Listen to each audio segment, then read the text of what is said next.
What's going on, everyone? Welcome back to the channel. In this video I'm going to bring you part one of hopefully a part 2, 3, maybe 4 guide into building your own desktop computer.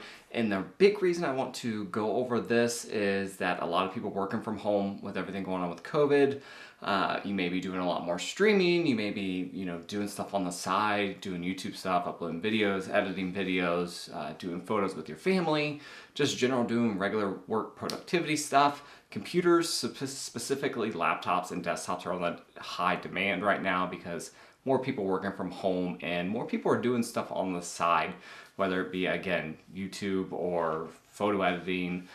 With mirrorless cameras getting so cheap, people may be getting into that. So I wanted to go over the first part of this guide, which is going to be the components. So this is going to be actually choosing your components before you're actually getting into building your computer. I may not go into the specific details of building this computer in part 2, mainly because there's way better videos out there than what I'll be able to do, but we'll see how it goes. So the first couple things you want to think about when you're building your own desktop computer is obviously first your budget. This is where you can have a varied budget. Generally, I recommend if you're wanting to just do something to do Word, PowerPoint, Excel, and that's it, get on the internet, and you have a $500 less budget, I honestly would probably steer you more towards just getting some cheap pre-built system with a solid-state drive in it.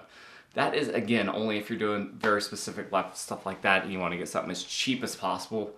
But this is more for the custom people out there. So generally $800 to $1,500 is around where I would want people to recommend starting price-wise. Why that such variety? I'll get into that when I go to the components, where sometimes you could skip on some, sometimes you can spend a little bit more. It just depends on what your overall needs are, which I will go through. As overall general consumer, I do photo, video, I do photo editing because we have a newborn. I do videos, all the videos I've edited, I've done with a specific system. And I cut some few corners, and then I splurged on some items that I think you should actually splurge on also. Some of it's for safety purposes and some of it's more for future proofing purposes, but we'll go through that. So first is going to be your budget. And obviously have a realistic budget. If you want to game on 4K, everything maxed out 120 frames per second, you have an $800 budget. That's not going to work because you're going to need at least like a 2080 Ti or one of the 3080 graphics cards out there. So again, have a realistic idea, and I will go through on how you can get some of these parts somewhat relatively cheaper depending on your needs. So the second thing is going to be your needs. What do you need this for? Are you just looking to do some Zoom calls, maybe some light photo editing on the side? Are you wanting to do some gaming? Are you wanting to do a combo of both? Maybe some live streaming? Maybe you're going to get into streaming, whether it be on Zoom or Twitch or YouTube or Facebook or any type of live streaming that you may want to do with a little bit higher quality. Let's say you have your first mirrorless camera, first DSLR, where a lot of those can be used as webcams now. So maybe you're wanting to do something like that. This specific recommendation on parts that I would purchase, or general ballpark on what I would spend on some stuff, is more general on the lines of doing a little bit of everything. So this isn't going to be for someone who wants to do 4K gaming on everything, but this will basically get you by if you're wanting to do some video editing, photo editing, some light gaming. Even at 4K, I have a 4K monitor and I can do some light gaming on there depending on what titles I throw at it. So that's it for the intro. So let's get into the components now that we've picked a price point. So the first thing that most people look at is probably your motherboard and your processor. So there's 2 different routes you can go here, Intel and AMD.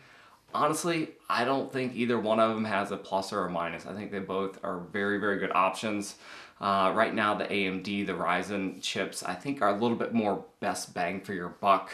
But if you live near a micro center, which I highly recommend looking into one of those if you have one in your area, they're both pretty good deals. And I actually went with the Intel Core i5, the 9400F.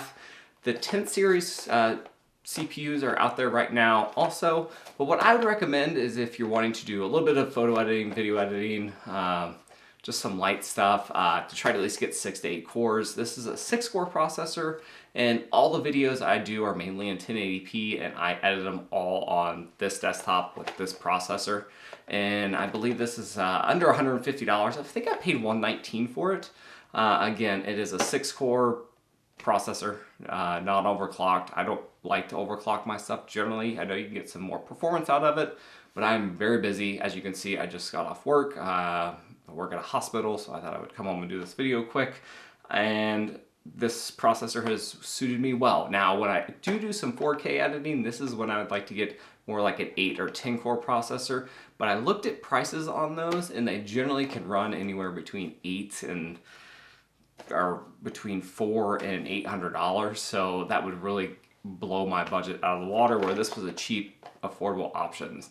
And the good thing about these is they actually come with a cooler. It's not going to be the best cooler out there, but if you're strapped for cash, you can use it, and it will get you by for a decent amount of time. I have used a stock cooler on these before, and they actually keep the system fairly cool, the CPU, but the problem is that they're fairly noisy, and I will show you why.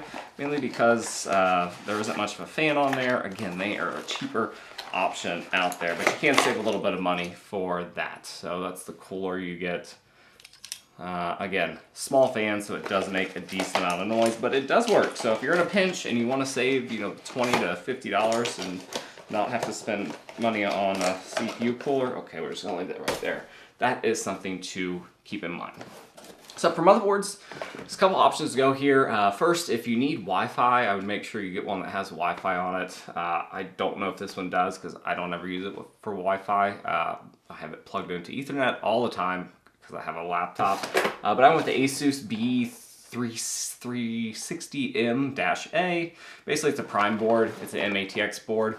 I kind of wish I would have got an ATX board, but I wanted a smaller system. I believe this was like $60, $70, $80. I honestly don't remember, but I would not spend a ton on a motherboard. I don't think you get a whole lot of bang for your buck. Spend somewhere in the middle of the road between, I don't know, $65 and $100. Obviously, if you want the flashy gaming ones with the RGB lights, you're going to pay more. Or if you plan on overclocking, I would get one that has a little bit more cooling potential, a little bit more heat sinks on your VRAM and things like that. But generally, this is kind of where I cheap out a little bit and try to get a little cheaper motherboard. Again, because I'm not overclocking this. And this motherboard's actually done pretty good. The audio is crappy on it, so if you like really good audio, I'd probably get a sound card or some type of DAC or something like that. But it suits my needs. Make sure it has 4 DIMM slots for your RAM. That would be something that I would recommend, is just make sure it has 4 DIMM slots. And if you need Wi-Fi or something like that, or if you need gigabit Ethernet, which you're going to have to, again, spend a little bit of extra money on that. But for most people, something like this would suit you just fine. So that's the motherboard. And once you get those two out of the way, the next thing I usually think about is, again, your CPU cooler. So if you're not going to do the stock one, I generally like Air CPU coolers because they're cheaper. So you can get a Cooler Master, I think it's H212 Hyper or something along that lines, for usually $25 on sale. I went with the Noctua NH-L9 X65. Main reason I went with this is because I needed a more low profile one for my computer case, which that will be the next thing I talk about. But I would get whatever Noctua one. I really like the Noctua stuff, but Cooler Master and Be Quiet make really good air coolers also.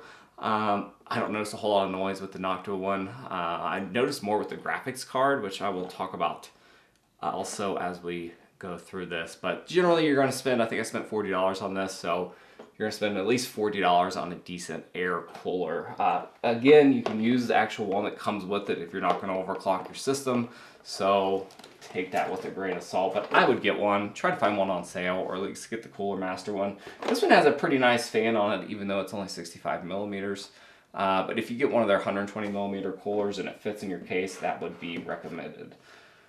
So next, let's talk about case last, because that's a very subjective thing. So the next thing I want to mention, I will save the graphics card, and I will go here into the actual power supply. This is something I would not skip on. So I currently have a GTX 980 Ti in my system. whatever graphics card you're going to choose, I would look up the power supply for that. So the 980 Ti recommends at least a 600 watt power supply. So I got the Seasonic Gold. This is the Focus Gold, which is actually one of their cheaper power supplies, but it's 80 plus gold. I would at least get 80 plus gold or 80 plus platinum if you can. Get a high quality power supply. Get a Seasonic. Get a one of the Corsair, one of the better ones. I forget what the other brands are out there. EVGA makes them, Cooler Master makes them, but I always get Seasonic. And generally I get the at least semi-modular ones, but you can get full modular ones, but I would not skimp out on this. And since my graphics card recommends at least a 600 watt power supply, I got 650 just for a little bit of security. So if I ended up upgrading my my GPU down the line, I will not have to most likely replace this, which is one bad thing about graphics cards, or not graphics cards, power supplies. If you get one that's too cheap or not very safe, you can get your system on fire if you over watt it and you're running your system with more watts than what the power supply can handle, or you just go through, running the risk of upgrading GPUs and needing to upgrade this also. I like to get, honestly, I kind of wish I would have got like a 750 watt platinum full modular one, but this one was on sale, decent price. You're gonna pay over $100 for a good high quality power supply if you get it from Seasonic, so keep that in mind. Do not skimp on the power supply. That's one thing that I'd recommend at least spending a little bit of money on. So now let's talk about the graphics card. So this is a hot topic right now because graphics cards are in hot supply. So I've been buying my graphics cards from the EVGA B stock, which is their refurbished graphics cards. Believe they all come with at least a 90-day warranty. It may be a year, but I'm pretty positive it's 90 days. And I got my 980 Ti there for $199. I think they're $229 or $299 right now, but they do have sales from time to time. And their stock is very sporadic, so they will either have a ton of cards in and a ton of products in, or not very many. But the last two cards I've bought have been from there, and I've had pretty good luck with them. The 980 Ti does make a weird noise when it's really pushing the limits, like when you're gaming with it. But other than that, it's been flawless. I've had it for about a year and a half now. Haven't had any issues.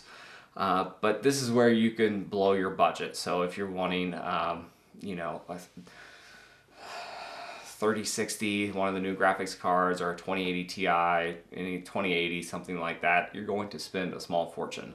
So look up some reviews of the cards you're maybe looking at. I would at least try to get something that's middle of the road. Probably going to spend $200 at least on a graphics card. I usually do NVIDIA. I'm just not very familiar with the AMD cards out there, so I would at least try to stick with maybe a 2060 at least. Just, again, shop around, look at reviews, because I don't know a whole lot about graphics cards. But my 980 Ti can do some gaming on 4K. Again, I'm okay with gaming on 1440p, so it doesn't bother me. And most games I play are like Borderlands, Civilization, Hearthstone, things that are not very graphically demanding. Keep that in mind. I'm not a graphics card expert, so read some reviews out about those. But really check out the EVGA B stock. And with Black Friday coming, check out some of the deals. But graphics cards are hard to come by right now, and they're very expensive. So keep that in mind. So now we got all the big components out of the way besides the case. We'll talk about the case. So the computer case is subjective. You can get an ITX, MATX. I'm not going to go over all the different sizes, regular ATX. Get the case you like. If you like the cool RGB, all the flashy lights, all that jazz, all the tempered glass, get that. If you just want a silent case, get a black silent case, something you can hide. I would recommend trying to get a more, spend a little bit of extra money on a case. Don't get a $30 case unless that's something you really want to cheap out on and get a better graphics card. But I tend to like cases from some of the more quality driven brands. Cooler Master, Fractal, Leon Lee, Corsair. There's all kinds of different brands out there. Pick what case you like, look up some reviews online, some videos on it, and go with that. I went with the Corsair 280X or air. I'm not really sure the two. I'll put a link up or show you some videos of it. It's your MATX case. It was actually RGB, but one of the fans broke. I had the RGB light set to white, but one of the fans broke. So if you're not 100% sure about RGB in your system, I would not buy fans that are RGB, because I've had issues with 2 of mine dying. I'll currently have 4, 2 are dead after 6 months. So that's something to keep in account. But pick what case you like. I kind of wish I would have got one that was a little more silent oriented case. So that's just my opinion, but I will probably get one like a Fractal, one of their silent oriented ones, because I've really liked some of the Fractal cases out there. So that's it for the main stuff. Another couple things to talk about is storage, and let me reach back and get my other storage here. I don't have it in there anymore.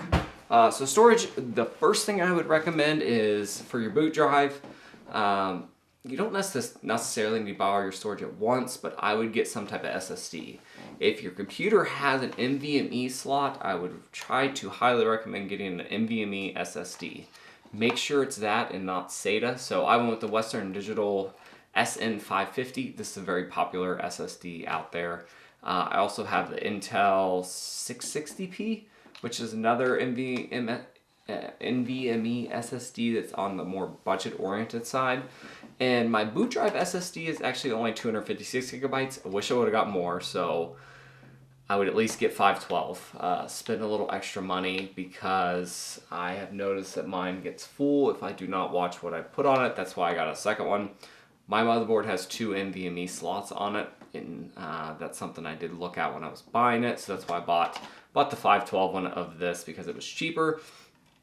And then you can always upgrade down the line. There's always expandability options with your storage, so you get 2 terabyte, 2.5 inch drive. I have 2 standard 1 terabyte hard drives in there that I've had for years, that I'd use for backups for this SSD and just photos and things like that. So get a high quality, not necessarily a high quality, I'd get the most budget oriented, well reviewed SSD you can get. I've had really good luck out of this one.